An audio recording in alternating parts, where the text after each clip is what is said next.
Are you sick of back-to-back meetings, one after another? Are you tired of constantly scheduling, especially across time zones, or figuring out and squeezing in a time to meet? Whether you're on a remote team or you've been working remotely, part-time, full-time, etc. This video is just gonna let you hit the refresh button on business as usual, right? I think we're all on board with the idea of work smarter, not harder.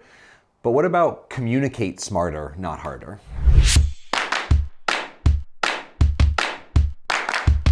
I'm gonna make this promise to improve remote communication come alive by sharing 5 really concrete specific examples rooted in an actual case study. I've been talking with somebody who's involved in this global sustainability group. They have people spread out in all time zones. Getting together can be a little bit of a burden sometimes. And he asked me specifically, how do we get better at maximizing asynchronous communication? Meaning, I'm talking to you while you're in your pajamas on this side of the world, and when you wake up, you can talk back to me and we can be in this continuous discussion that's continuing to push our global sustainability efforts forward. I say we are going to troubleshoot this case study and try to address this problem, because I would love, as the video goes along, as I unpack these 5 examples, I would love for you to be thinking and coming up with your own ideas and questions and reactions, etc., and drop them in the comments. Because the first way that I would invite you to improve your remote communication is to repurpose existing tools, like the YouTube comments. Usually YouTube comments is used for just like some random reaction. There's not really a dialogue back and forth. What I'm saying here is, I'm gonna be really deliberate about replying to every single one of your comments and being in dialogue, and also inviting you to read each other's writing, because your ideas, when posted here, become accessible to everybody.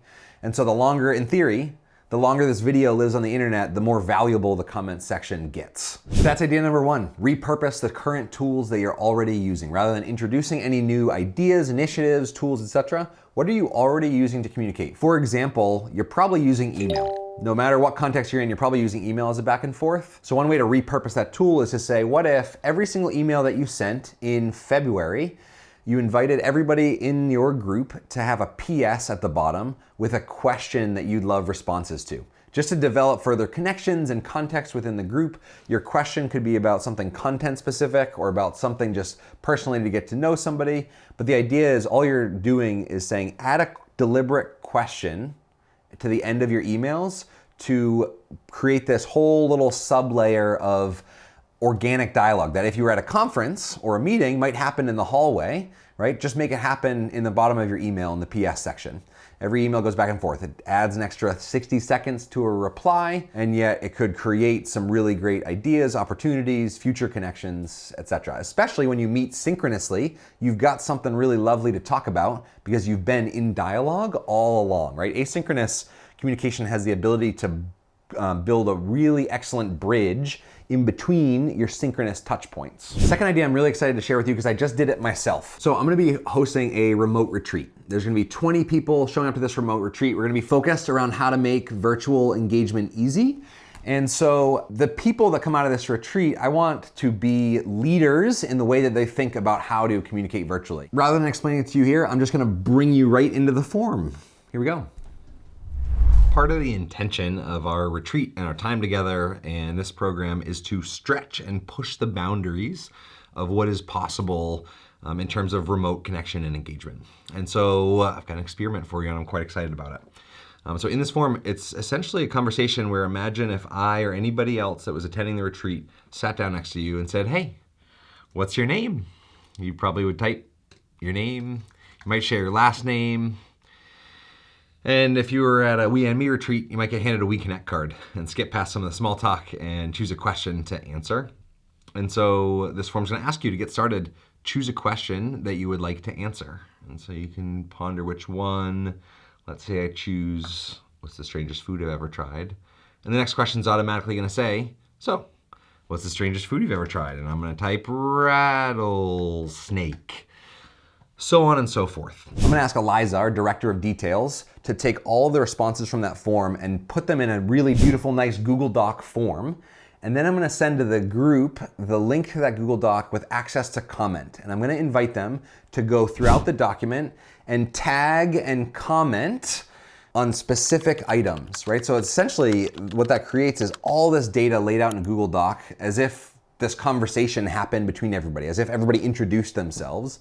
And instead of just responding to a general introduction, you get to highlight a specific idea or point and ask a question to that person about that. And so all of this asynchronous dialogue can happen so that by the time we actually meet for the first time in the remote retreat, there's all this context, shared context and dialogue and conversation between people. True connection before content.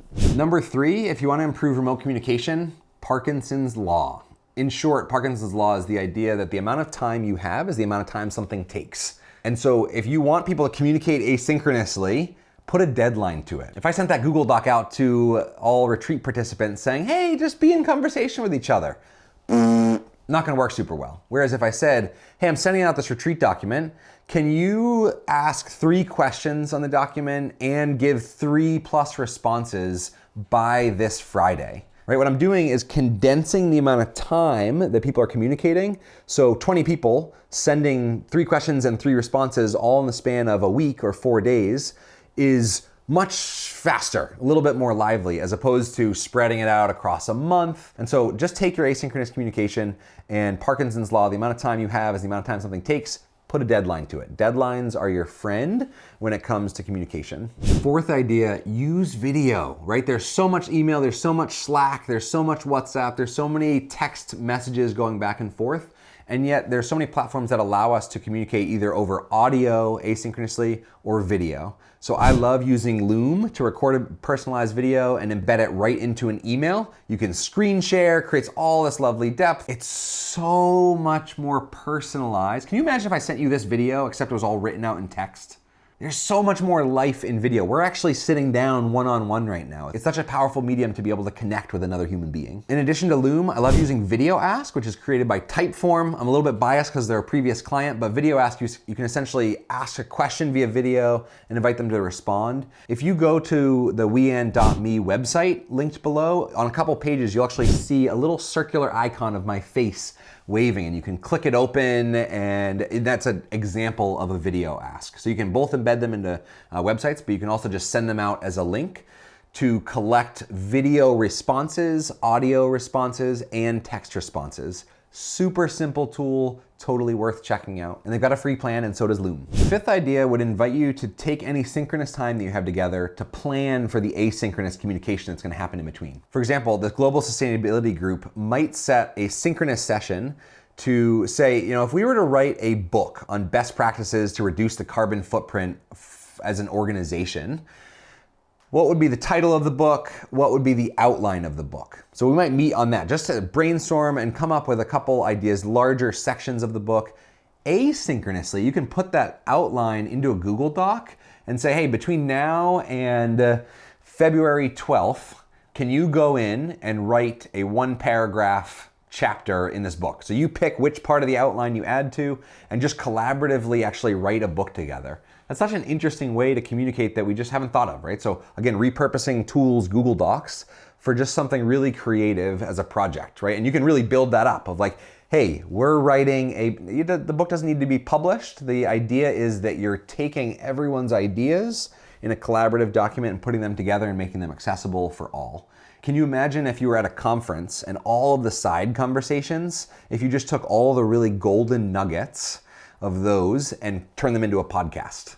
Right? That's essentially what this concept is taking all the golden nuggets from somebody's brain, putting them into one Google Doc. It just saves on airfare and hotel bookings. Email, Google Calendar, Trello, WhatsApp, these are all tools that I use with my team to actually communicate back and forth. And I'm not gonna lie, even though I've just recorded a video on how to improve your remote communication, our communication is not perfect. In fact, Heather and I, our Director of Connections, were just talking about like, how do we streamline things a little bit so that like a WhatsApp message doesn't get missed here or there. And so I just wanna acknowledge that I have worked with some really cool organizations, from Crayola to Notre Dame to Penn State University to Starbucks.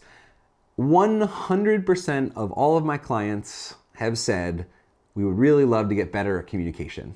And what it's led me to believe is that there is not a perfect solution to communicate. Communication's messy. We're like human beings with this experience and all this context, and we're messy, and we just come to each other and we try to make it work. And that's never gonna work out perfectly. I think the idea to take away from all of this is don't get complacent, right? Don't get tired in the way that you're communicating. Always be pushing the boundaries to improve your communication. Because when you're working in a remote or hybrid context, meeting burnout, Zoom fatigue is very, very real, which is why you'll really want to take a few minutes to watch this video titled, "What are some things you can do to avoid Zoom burnout?" that unpack my 6 best practices for ending the day energized and not exhausted and tired. Coffee helps. Have an awesome day.